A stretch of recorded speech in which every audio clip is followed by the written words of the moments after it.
Continuing further with Indian economic development, class 12, chapter number 2, that is Indian economy 1950 से लेकर 1990 तक। इससे पिछले वाले चैप्टर में हमने इंडिपेंडेंस के टाइम की इकोनॉमी देख ली है। अब इस पर्टिकुलर चैप्टर में इंडिपेंडेंस से लेकर 1991 के रिफॉर्म्स के पहले तक की इकोनॉमी, इंडियन इकोनॉमी कैसी थी वो देखना है। Now this chapter starts with a very basic class 11 का ज्ञान है, सेंट्रल इकोनॉमिक प्रॉब्लम्स क्या होती हैं। There are basically three central economic problems, that is what to produce में दो प्रॉब्लम्स आती हैं। व्हाट टू प्रोड्यूस मतलब क्या बनाना है, और हाउ मच टू प्रोड्यूस मतलब कितनी क्वांटिटी में बनाना है। हाउ टू प्रोड्यूस मतलब it basically refers to selection of technique of production, and technique of production में you need to decide between the two, labour intensive technique use करनी है या फिर कैपिटल इंटेंसिव टेक्निक यूज करनी है। Finally the third problem is for whom to produce, मतलब किसके लिए प्रोडक्शन होना है, रिच के लिए होगा या फिर पुअर के लिए होगा। Okay, very basic thing, you already know it.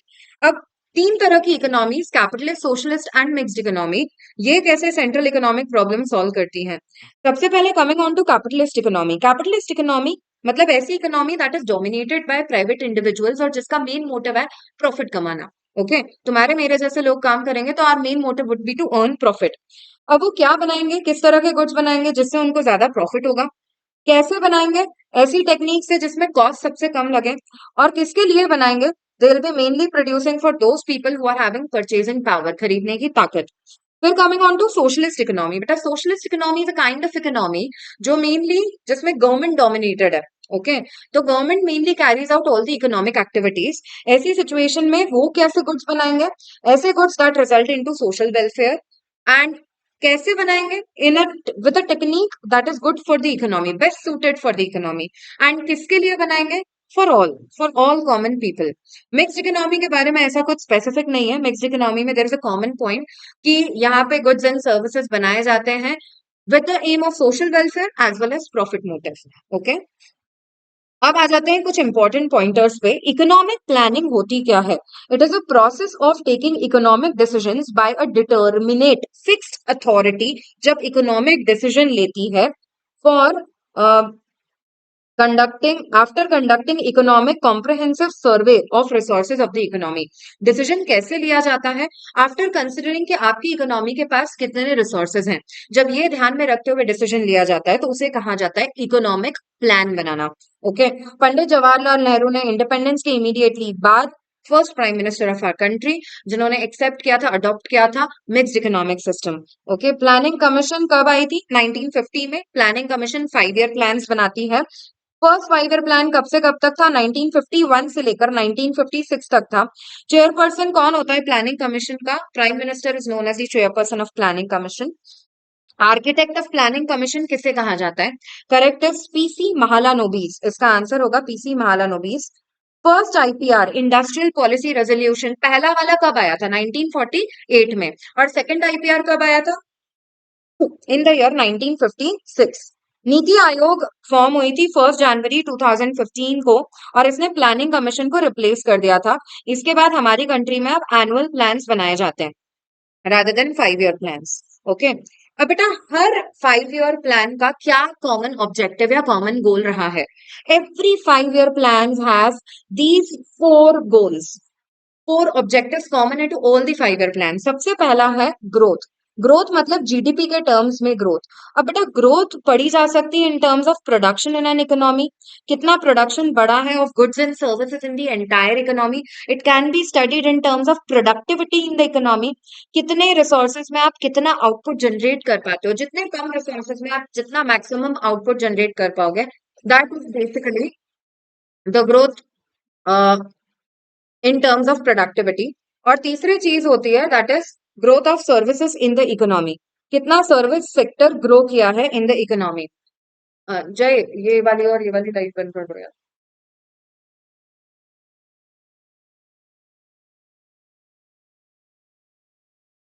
Then coming on to next,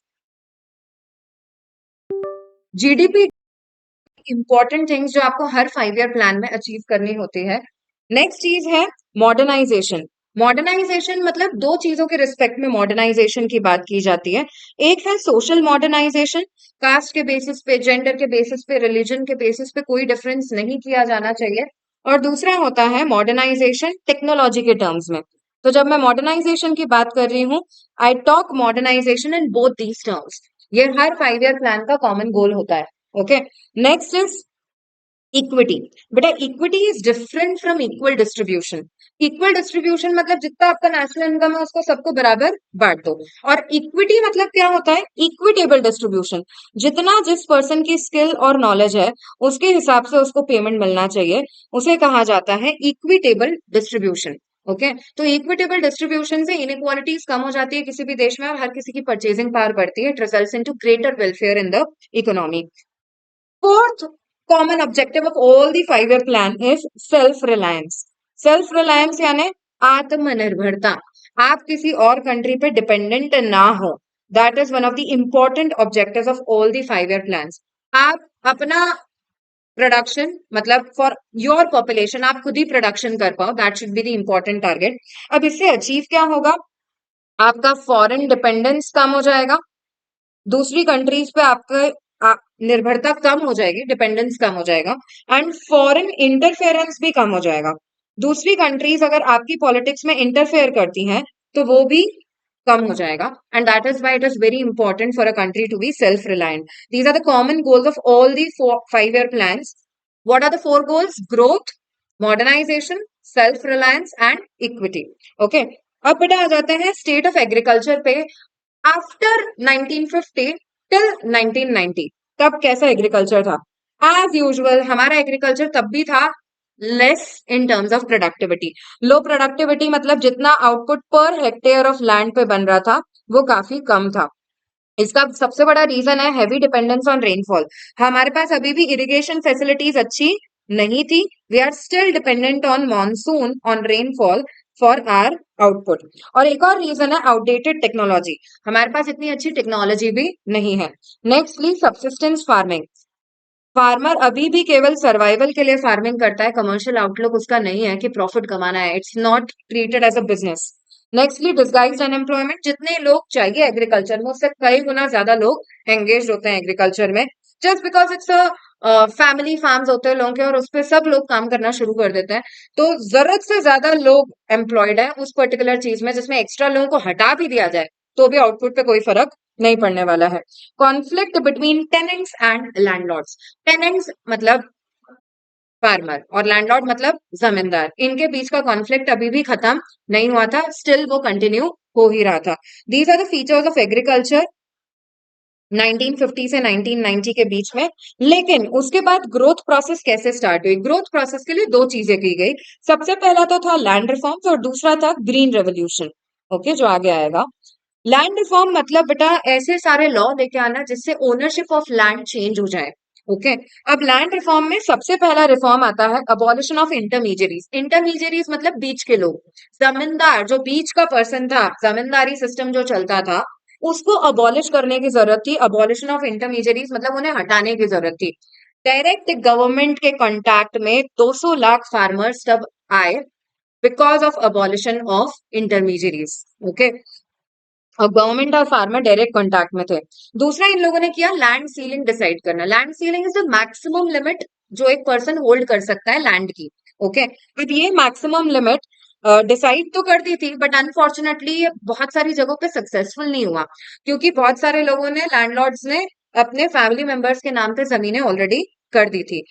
maximum limit decide करने का ऑब्जेक्टिव क्या था कि एक पर्सन के पास अगर इससे ज्यादा की लैंड है तो उससे ले ली जाएगी और लैंडलेस फार्मर को दे दी जाएगी। ओके, लेकिन अनफॉर्चुनेटली बेटा ये चीज केवल सक्सेसफुल हो पाई इन केरला एंड वेस्ट बंगाल, बाकी पार्ट्स ऑफ इंडिया में सक्सेसफुल ही नहीं हुई। Okay, third is consolidation of land holdings. अगर छोटी छोटी फ्रेगमेंटेड लैंड होल्डिंग्स हैं किसी फार्मर की तो उसको ऑप्शन था to take a consolidated. Consolidated मतलब इकट्ठा बड़ा पीस ऑफ लैंड जिसको वो इजीली मैनेज कर सकता है। ये ऑप्शन अवेलेबल था to the farmer. That was the third reform. And fourth regulation of rent. हमने देखा था यार जमींदारी सिस्टम के दौरान ज्यादा ज्यादा क्रॉप्स तो जमींदार ही ले लेता था, फार्मर के पास ज्यादा कुछ बचता नहीं था। तो इसका इन लोगों ने लिमिट सेट कर दिया था कि अगर आप क्रॉप फॉर्म में भी रेंट ले रहे हो तो कितना हो सकता है ज्यादा से ज्यादा 1/3 of the total output produced by the farmer. तो बचा हुआ 2/3 आउटपुट फार्मर के पास बचेगा। Am I clear? These were the reforms introduced during the period of 1950। और इसके बाद एक मेजर चीज जो हमारी इकोनॉमी में हुई थी that was green revolution. Bumper production हुआ हमारी कंट्री में ग्रेन्स का during 60s 70s and 70s 80s। Mid 60s 70s और 70s 80s के दौरान हमारी कंट्री में ग्रीन रेवोल्यूशन आया, जिसकी वजह से we became self sufficient in food grain production. अब बेटा मिड 60s 70s में जब आया तो केवल पंजाब, तमिलनाडु और आंध्र प्रदेश में आया और मेनली व्हीट और राइस जैसी क्रॉप में आया था। ओके, लेकिन मिड 70s 80s में जब ये आया था तो ये all over India and all over crops, सारे एरिया में सारी क्रॉप्स में इंट्रोड्यूस हो चुका था। अब बेटा ग्रीन रेवोल्यूशन इंट्रोड्यूस करने के लिए प्री रिक्विजिट थे। अगर आपको ग्रीन रेवोल्यूशन लाना है तो ऐसी सिचुएशन में आपको HYV सीड्स चाहिए। HYV सीड्स खरीदने के लिए आपको अच्छी फाइनेंस की जरूरत है, खूब सारे फाइनेंस की रिक्वायरमेंट है। अपार्ट फ्रॉम दैट आपको खूब सारे फर्टिलाइजर्स और पेस्टिसाइड्स की रिक्वायरमेंट है उन्हें ठीक रखने के लिए, उन क्रॉप्स को ठीक रखने के लिए। एंड उसके अलावा भी इरिगेशन फैसिलिटीज भी चाहिए। अब ये सारी चीजें नाउ यू कैन इमेजिन ये हर किसी फार्मर के पास नहीं हो सकती है। ठीक है, तो green revolution is often associated with two risk. I will take first risk. दो रिस्क थी। सबसे पहली रिस्क क्या है, इसमें इनइक्वालिटी और बढ़ सकती थी, रिच फार्मर और रिच हो जाता, पुअर और पुअर हो जाता। ओके, और दूसरा रिस्क लग रहा था गवर्नमेंट को लेकर आने में, दैट वाज पेस्ट अटैक। अगर ये क्रॉप्स आती हैं तो these were more prone to pest attack. Okay, तो ultimately there was a risk कि यार ये खराब नहीं हो जाए। ओके, और इसके लिए अच्छी रिसर्च की गई। बेटा ये दोनों ही रिस्क आई नहीं, ग्रीन रेवोल्यूशन डेफिनेटली सक्सेसफुल था। काफी अच्छी रिसर्च एंड डेवलपमेंट के थ्रू पेस्ट अटैक को रोक लिया गया। एंड दूसरी इंपॉर्टेंट चीज, इनइक्वालिटी को कंट्रोल कर लिया गया सब्सिडीज के थ्रू, फार्मर को सब्सिडीज बांटी गई थी। ओके, तो ये दोनों ही रिस्क को कवर अप कर लिया था गवर्नमेंट ने। ग्रीन रेवोल्यूशन के फायदे की बात करें तो ग्रीन रेवोल्यूशन का हमको क्या फायदा, मार्केटेबल सरप्लस बचने लग गया फार्मर के पास। अब सब्सिस्टेंस फार्मिंग नहीं थी, सिर्फ सर्वाइवल के लिए नहीं, मार्केट में जाके एक्स्ट्रा माल बेच सकता था फार्मर। ओके, क्योंकि इतना बम्पर प्रोडक्शन हो रहा था फार्मर को। Second, buffer stock, government could maintain extra stock. जो भी एक्स्ट्रा स्टॉक बचता था उसको गवर्नमेंट खरीद लेती थी और इमरजेंसी के टाइम उसे रिलीज किया जाता था। Next is benefit to low income group. Low income group को बड़ा फायदा हो रहा था because of green revolution. Because जैसे बम्पर प्रोडक्शन हुआ तो सप्लाई बढ़ गया, क्रॉप्स का सप्लाई बढ़ गया तो प्राइसेस कम हो गई। क्रॉप्स की प्राइसेस कम हो गई तो लो income group was in benefit. Okay, हाँ, यस। बेटा लिमिटेशंस की बात करें तो सबसे पहली लिमिटेशन, ये कुछ ही क्रॉप्स में आया है, सारी क्रॉप्स में आया ही नहीं। दूसरा बड़ा problem, it came only in limited areas. कुछ एरियाज ऑफ द कंट्री में ही इंट्रोड्यूस हुआ, बाकी एरियाज में इंट्रोड्यूस नहीं हुआ। And limited farming population. हम बोलने को तो बोल रहे हैं कि इनइक्वालिटी का इतना ज्यादा नहीं हुआ कुछ भी प्रॉब्लम, लेकिन एक्चुअल में ज्यादा करके बेनिफिट रिच फार्मर्स को ही पहुंचा, पुअर्स को नहीं। ओके, अब बेटा सब्सिडी जो मैंने तुमको बोला ना कि फार्मर्स को सब्सिडी दी गई, उसके फॉर में भी कुछ आर्ग्यूमेंट्स हैं और अगेंस्ट में भी कुछ आर्ग्यूमेंट्स हैं। कुछ लोग कहते हैं कि सब्सिडी देना जरूरी थी। क्यों जरूरी थी, क्योंकि फार्मिंग अपने आप में बड़ा रिस्की ऑक्यूपेशन है तो सब्सिडी देनी पड़ेगी। बहुत सारे farmers, majority farmers are poor, और अगर सब्सिडी नहीं देंगे तो इनइक्वालिटी बढ़ने का रिस्क था। ओके, लेकिन अगेंस्ट में क्या आर्ग्यूमेंट्स है, कुछ लोगों का कहना था, कुछ इकोनॉमिक्स का कहना था कि सब्सिडी देने की कोई जरूरत नहीं थी। इसका पहला कारण है, सबसे पहली चीज कि अगर आपने all over India green revolution accept हो चुका है तो उसके बाद आपको फर्दर सब्सिडी बांटने की जरूरत नहीं है। इंट्रोडक्शन के टाइम जरूरी था, बाद में जरूरी नहीं था। और सेकंड लॉजिक ये था कि मेनली इससे बेनिफिट पहुंच रहा था केवल रिच फार्मर्स को, सब्सिडी भी उन्हीं को पहुंच रही थी, पुअर फार्मर्स तक तो कुछ भी नहीं हो रहा था। ओके, तो ये प्रॉस मतलब फेवर और अगेंस्ट में आर्ग्यूमेंट्स हैं ऑफ सब्सिडी। क्रिटिकल अप्रेजल करें एग्रीकल्चर का ड्यूरिंग दैट टाइम तो सबसे पहली चीज बेटा, प्रोडक्शन और प्रोडक्टिविटी दोनों बढ़ गई थी ग्रीन रेवोल्यूशन के बाद। Specially we became self sufficient in production of food grains. Okay, हम actually were no more dependent on countries like US for our grain requirement. Okay, लेकिन बेटा दिक्कत है, कुछ तो दिक्कत है। क्या दिक्कत है, 65% पॉपुलेशन एग्रीकल्चर में लगी है, जिसका कंट्रीब्यूशन टू जीडीपी बहुत ही कम आ रहा है। इसका हम क्या मतलब निकालें, इसका हम ये मतलब निकाल रहे हैं कि there is high level of disguised unemployment. Okay, and productivity levels were very low in agriculture. ठीक है, प्रोडक्शन होने के बावजूद जीडीपी में कंट्रीब्यूशन आ रहा है कम। Coming on to second thing that is state of industry. Industry का स्टेट कैसा था वो समझने के पहले it is very important to understand कि पब्लिक सेक्टर को एक बड़ा इंपॉर्टेंट रोल दिया गया था 1950 से लेकर 1990 में हमारी इंडस्ट्रियल डेवलपमेंट में। ओके, सबसे इंपॉर्टेंट रोल ही पब्लिक सेक्टर पे छोड़ दिया गया था। क्यों पब्लिक सेक्टर का रोल इंपॉर्टेंट था? सबसे पहली चीज, there was shortage of capital. बेटा लोगों के पास, प्राइवेट इंडिविजुअल्स के पास कैपिटल ही नहीं थी। ओके, तो पब्लिक सेक्टर ही मेन इन्वेस्टमेंट करेगा। Second reason is lack of incentive. यार लोगों के पास पैसा ही नहीं था, डिमांड ही नहीं थी मार्केट में। अगर तुम और मैं, हम जैसे प्रोड्यूसर्स प्रोडक्शन करेंगे भी, तो ऐसी सिचुएशन में खरीदेगा कौन? That was the second big problem. And third is objective of social welfare. Government अपने रिसोर्सेज ऐसी जगहों पे लगाना चाह रही थी जिसकी वजह से भला हो, लोगों का सोशल वेलफेयर इंप्रूव हो। And that is why government अपने ही हाथों में चीजें रखना चाह रही थी। ओके, पब्लिक के भले के लिए। Am I clear? Now coming on to IPR. बेटा आईपीआर का फुल फॉर्म है industrial policy resolution. Industrial policy resolution आया था इन द ईयर 1956। पहला आईपीआर आया था 1948 में, लेकिन सेकंड इंडस्ट्रियल पॉलिसी रेजोल्यूशन आया था इन द ईयर 1956। ठीक है, IPR it's a comprehensive document highlighting the policies of different kinds of industries. किस तरह की पॉलिसीज पे अलग अलग इंडस्ट्रीज पे अप्लाई होंगी, उसका एक पूरा डॉक्यूमेंट अगर रेडी किया जाएगा तो दैट इज आईपीआर। ओके, अब बेटा आईपीआर में था क्या?